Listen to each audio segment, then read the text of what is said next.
Maritza Jaramillo. She is a mental health clinician with a master's degree and a certificate program in Latino Initiatives for Service Training and Assessment from Rutgers University School of Social Work. Maritza's commitment to mental health extends far beyond her professional endeavors. Drawing from her extensive academic backgrounds and cultural sensitivity, Maritza tirelessly champions equitable access to mental health services, particularly within marginalized communities. She understands the critical intersection between social determinants of mental health and cultural diversity as she actively works to address disparities in care. In her role, Maritza not only provides direct support to individuals, but also engages in systemic advocacy efforts. She collaborates with various sectors to develop comprehensive solutions that prioritize the well-being of underserved populations. Maritza's direct action is firmly rooted in social justice principles, driving her to challenge systemic barriers and advocate for policy change that promote inclusivity and equality. Beyond that, Maritza's passion for activism fills her volunteer work and community engagement. She serves as a beacon of support for undocumented individuals in detention facilities, offering compassion and solidarity during their most vulnerable moments.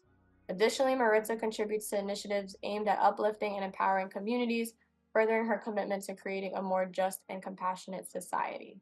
Lastly, whether referred to as an outdoor enthusiast, adventure seeker, or adrenaline junkie, Maritza perfectly encapsulates her enthusiasm for outdoor pursuits and her eagerness to experience excitement and adrenaline rushes in natural environments such as hiking, camping, ziplining, parachuting, and other outside activities. Today, I would like to talk about the brain and language emotions, and this will be a cognitive approach to bilingualism. I will discuss about the effects of children learning another language, and then at this time I will talk about learning English. So it is crucial to address the potential barriers that can hinder the progress, as it's a significant challenge. Learning English will be, sometimes impede their ability to grasp the language efficiently. You are going to see this yellow boxes that I'm not going to read, but I include as a way of knowing more about what novels studious people talk about it. So the objective of the objectives, it's the history of how bilingualism was seen, challenges in language acquisition, children, culture, and community. We're going to talk about brain and bilingualism, cognitive process, and emotions. So how the history of bilingualism was seen.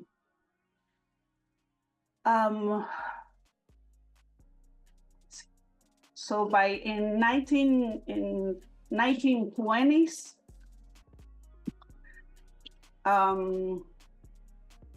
bilingualism was seen as mental confusion, retardation. There were cognitive delays that they were saying. There were a lot of challenges in learning.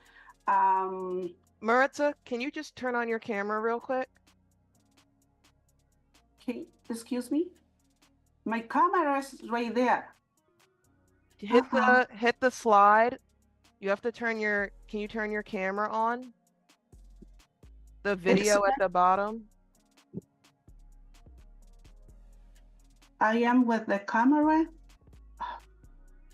No.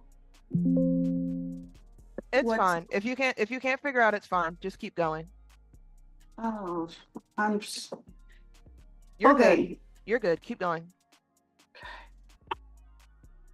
I don't know what happened with that.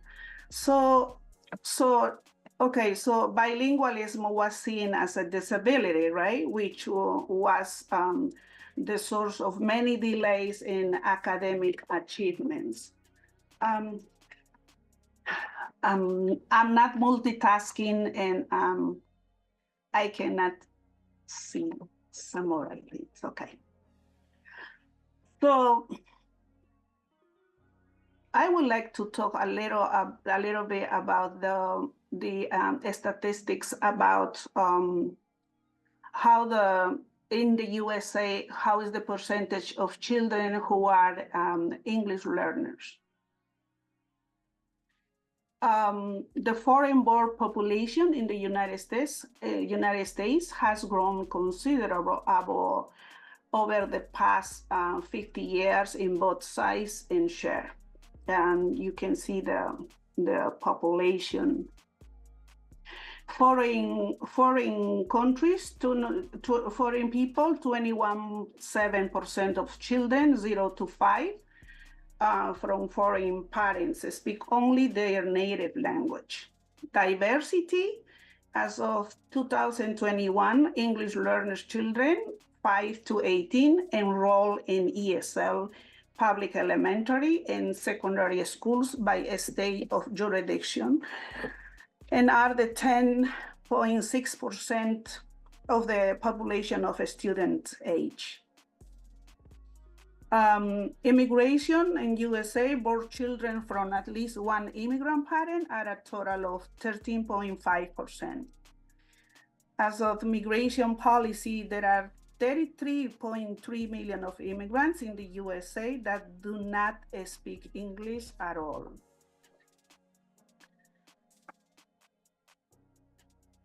So when we are at this time, I mean, those times, we are facing generations more diverse than ever before. Children from immigrant parents comprise 1 in 5 of Americans, and the proportion is growing rapidly under 18. The challenges in language acquisition, while children can be bilingual, they may not necessarily be bicultural. However, being bilingual supports children in maintaining strong ties with their family, culture, and community, as it is increasing their cognitive process during language acquisition. These aspects are key components of a child's developing identity, which can enhance the self-esteem and strengthen cognitive and critical thinking skills. So the several factors that contribute to these challenges are cultural insensitivity, which language learning is not merely about acquiring vocabulary and grammar rules. It also involves understanding cultural nuances. Children may struggle if the teaching materials or methods lack cultural relevance or sensitivity to their background. Lack of authenticity. Authentic language is essential for effective learning. If children are primarily exposed to contrived or artificial language contexts, they might find it challenging to apply their skills in real-life situations. Limited language proficiency, development. Insufficient exposure to English in meaningful contexts can hamper language proficiency development without ample opportunities for practice and interaction. Children may struggle to progress beyond basic language skills. Furthermore, the distinction between being bilingual and bicultural is important. While children may become proficient in English or another language, they may not necessarily develop a deep understanding of the cultural context associates with each language. This lack of cultural immersion can affect their ability to navigate social interactions and fully comprehend the nuances of language use. Struggles in language acquisitions. Some emotional impact causes anxiety and potential behavioral issues that they may encounter. Language barrier. Initially, the language barrier itself can be overwhelming. Children might feel frustrated when they cannot express themselves or understand what others are saying. This frustration can lead to feelings of inadequacy or isolation. And language barrier. And that will be a cultural adjustment along with the language. Children may encounter cultural differences that can cause confusion or discomfort. They might feel anxious about fitting in or understanding social norms in their new environment. The academic pressure in the school settings, there might be pressure to perform well academically in English, which can create anxiety, fear of failure, or not meeting the expectations that particularly will be stressful. Peer relationships. Children might feel anxious about making friends or being accepted by their English-speaking peers. They may worry about being teased or excluded because of their language abilities. Self-confidence issues also has a way that struggling with a new language can dent a child's confidence. They may feel self-conscious about speaking in front of others or participating in class activities. That leads to avoidance behaviors as well. Parental expectations. In parental expectations, parents or family members to quickly adapt to the new language. Most of the time we even have experience. Those who came as a parents to this country and with the kids, we expect our kids to learn more easy the language, which is also a difficulty. We have some kind of teacher support. The lack of support or understanding from teachers can exacerbate feelings of anxiety as well. The fear of judgment, fear of being judged or ridiculed for their accent or grammatical errors can cause children to withdraw or avoid speaking English altogether. This is a experience that most other language speakers came to this country and trying to speak English, and sometimes we are misunderstood when we trying to translate any conversations. Gaps also in language development. This is a cross-sectional study that was done in Florida, Atlantic University, Miami, shows a significant gap in language development between bilingual and monolingual children. The pace of the language development is slower in bilingual children. Excuse me, but they test three different groups of children, 5 to 18.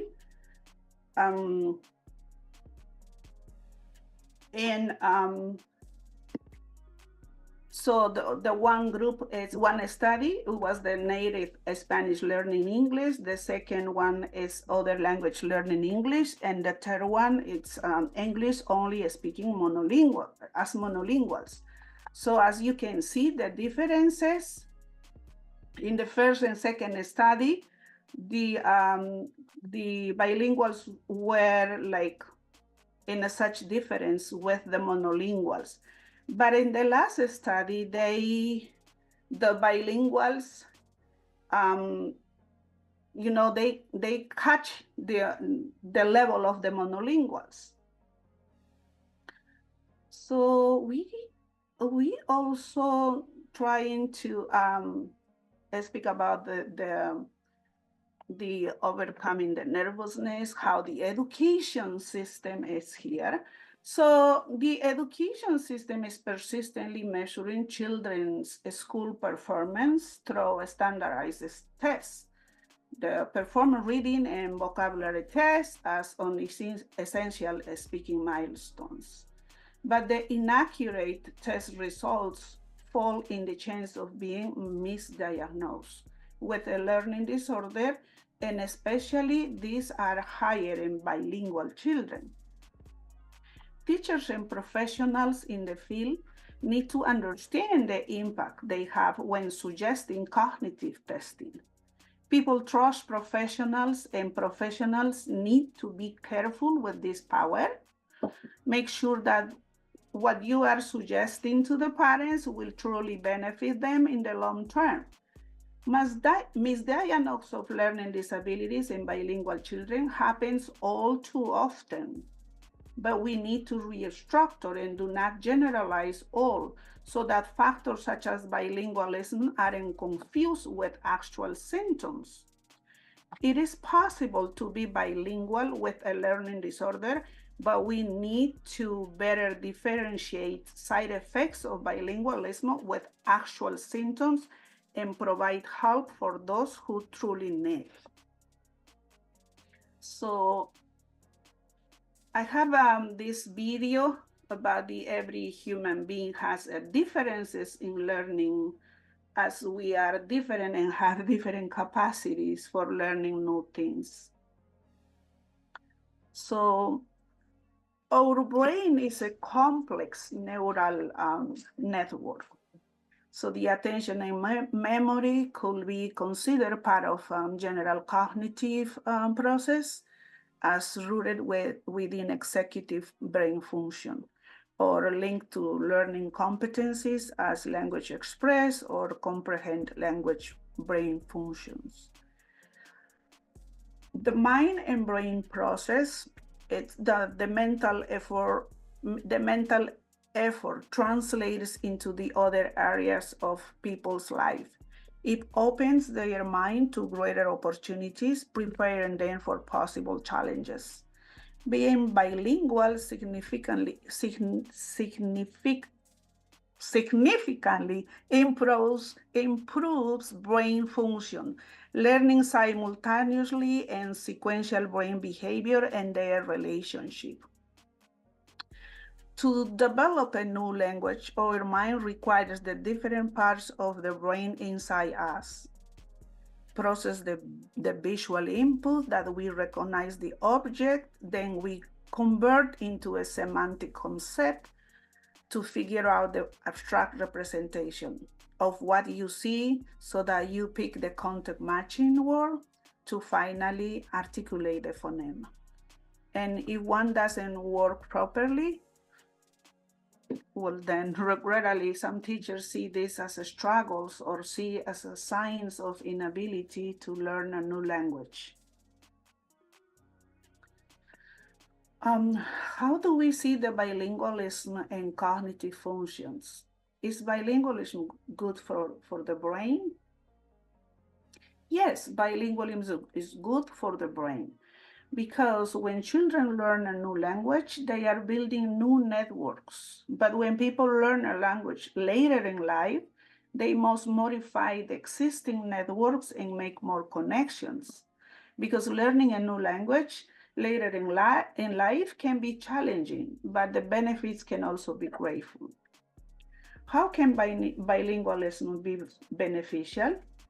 Since bilingual brain is constantly at work, studies have suggested that bilingual children will have improved executive functions. This term roughly describes the basic role of the brain in daily mental activities, such as planning or problem solving. In several studies, bilingual children perform better with various mental puzzles, demonstrated better focus, and a stronger ability to switch quickly between tasks. While most studies of bilingualism are focused on children, it should be noted that bilingualism is now thought to be beneficial throughout the person's life. In fact, some studies suggest that bilingual brains are more resistant to dementia and other symptoms of Alzheimer's disease. So really quickly to demonstrate the child development, how that is connected with the early language learning. We have the physical development and health, when the children engage in fitness, safety, nutrition, growth, sensory, and motor development. We have the cognitive skills and disposition, and the general cognitive skills, attention, memory, cognitive self-regulation, executive function, reasoning, and problem solving. Sometimes called learning or social and intellectual habits, learning competencies, and learning skills and disposition. So the children has the initiative to, and uses his curiosity, motivation, engagement, and persistence. And the cognitive skills and concept knowledge shared across subjects and distinct to specific subjects and others.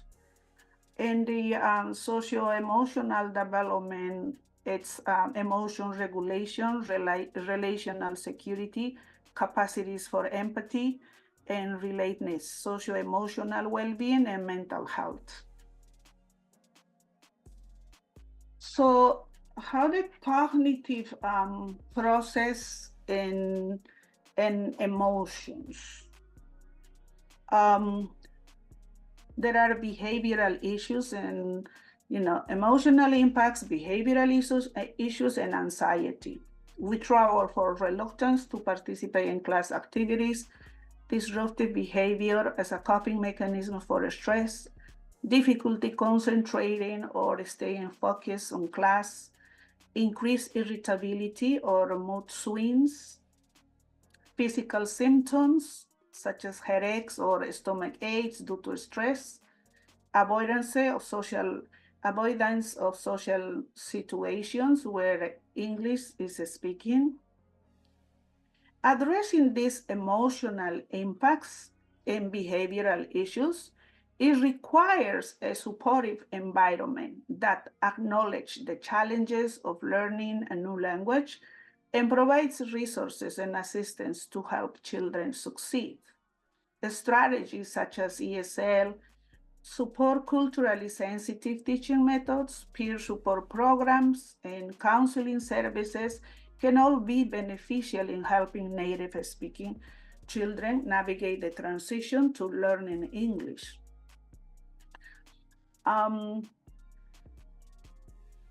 However, excuse me, and not all news are bad. A recent study examined differences in how bilingual respond to emotionally changed words in different languages. The results show that emotional words evoke a smaller physiological response in bilinguals' second language than their native language. For example, so the study suggests that stress should be shifted to language dominance, given that a person can be dominant in their second language and not in the first language.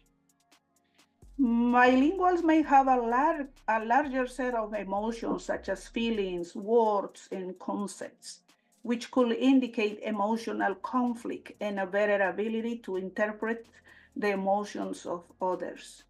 This could be an indicator of emotional intelligence and well-being. They may also reduce emotionality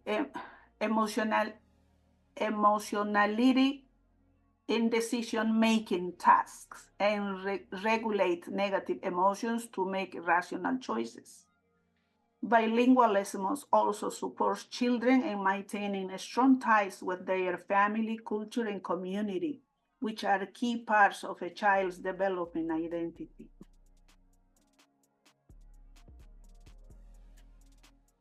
So, as you see over here, we have the cognitive process and emotions as well. General cognitive process also relates to learning competencies such as persistence and engagement. Similarly, self-regulation has both cognitive and emotional dimensions. It is sometimes categorized as a part of executive function, socio-emotional competence, or as learning competencies. This continued effort of suppressing one language when speaking another language, along with the mental challenge that regularly switch between the two languages, exercises our brain. Therefore, the challenges of clearly separating the concept of thinking and speaking highlights a key attribute of all these areas, which is a clear concept that they do not develop or operate in isolation, because each enables and mutually supports learning and development other languages. So I'm going to share this other video, and we will see the benefits of a bilingual brain.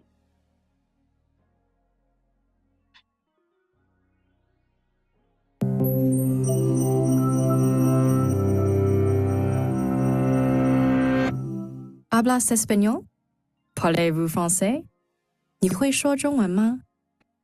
If you answered sí, oui, or 会, and you're watching this in English, chances are you belong to the world's bilingual and multilingual majority. And besides having an easier time traveling or watching movies without subtitles, knowing 2 or more languages means that your brain may actually look and work differently than those of your monolingual friends. So, what does it really mean to know a language? Language ability is typically measured in 2 active parts, speaking and writing, and 2 passive parts, listening and reading. While a balanced bilingual has near equal abilities across the board in 2 languages, most bilinguals around the world know and use their languages in varying proportions. And depending on their situation and how they acquired each language, they can be classified into 3 general types. For example, let's take Gabriella, whose family immigrates to the US from Peru when she's 2 years old. As a compound bilingual, Gabriella develops 2 linguistic codes simultaneously with a single set of concepts, learning both English and Spanish as she begins to process the world around her. Her teenage brother, on the other hand, might be a coordinate bilingual, working with 2 sets of concepts, learning English in school while continuing to speak Spanish at home and with friends. Finally, Gabriella's parents are likely to be subordinate bilinguals, who learn a secondary language by filtering it through their primary language. Because all types of bilingual people can become fully proficient in a language, regardless of accent or pronunciation, the difference may not be apparent to a casual observer. But recent advances in brain imaging technology have given neurolinguists a glimpse into how specific aspects of language learning affect the bilingual brain. It's well known that the brain's left hemisphere is more dominant in analytical and logical processes, while the right hemisphere is more active in emotional and social ones. Though this is a matter of degree, not an absolute split. The fact that language involves both types of functions, while lateralization develops gradually with age, has led to the critical period hypothesis. According to this theory, children learn languages more easily because the plasticity of their developing brains lets them use both hemispheres in language acquisition, while in most adults, language is lateralized to one hemisphere, usually the left. If this is true, learning a language in childhood may give you a more holistic grasp of its social and emotional contexts. Conversely, recent research showed that people who learned a second language in adulthood exhibit less emotional bias and a more rational approach when confronting problems in the second language than in their native one. But regardless of when you acquire additional languages, being multilingual gives your brain some remarkable advantages. Some of these are even visible, such as higher density of the gray matter that contains most of your brain's neurons and synapses, and more activity in certain regions when engaging a second language. The heightened workout a bilingual brain receives throughout its life can also help delay the onset of diseases like Alzheimer's and dementia by as much as 5 years. The idea of major cognitive benefits to bilingualism may seem intuitive now, but it would have surprised earlier experts. Before the 1960s, bilingualism was considered a handicap that slowed a child's development by forcing them to spend too much energy distinguishing between languages, a view based largely on flawed studies. And while a more recent study did show that reaction times and errors increase for some bilingual students in cross-language tests, it also showed that the effort and attention needed to switch between languages triggered more activity in, and potentially strengthened, the dorsolateral prefrontal cortex. This is the part of the brain that plays a large role in executive function, problem solving, switching between tasks, and focusing while filtering out irrelevant information. So, while bilingualism may not necessarily make you smarter, it does make your brain more healthy, complex, and actively engaged. And even if you didn't have the good fortune of learning a second language as a child, it's never too late to do yourself a favor and make the linguistic leap from hello to hola, bonjour, or ni haos. Because when it comes to our brains, a little exercise can go a long way. Learning a new language can open doors to new cultural experiences and life opportunities, different people, different communities, and different ways of seeing the world. It helps build cognitive reserve, and it's something special about language because it is particularly broad and complex. It affects ideas, concepts, and perception, involves more than just mastering vocabulary and grammar. It entails a profound engagement with people's culture. It actually involves digging into the essence of a culture, as language is deeply connected with the history, beliefs, and values of its speakers, as well as with the cognitive dimensions of human experience. By immersing oneself in a different linguistic and cultural atmosphere, individuals can broaden their perspective, deepen their empathy, and enrich their understanding of the world.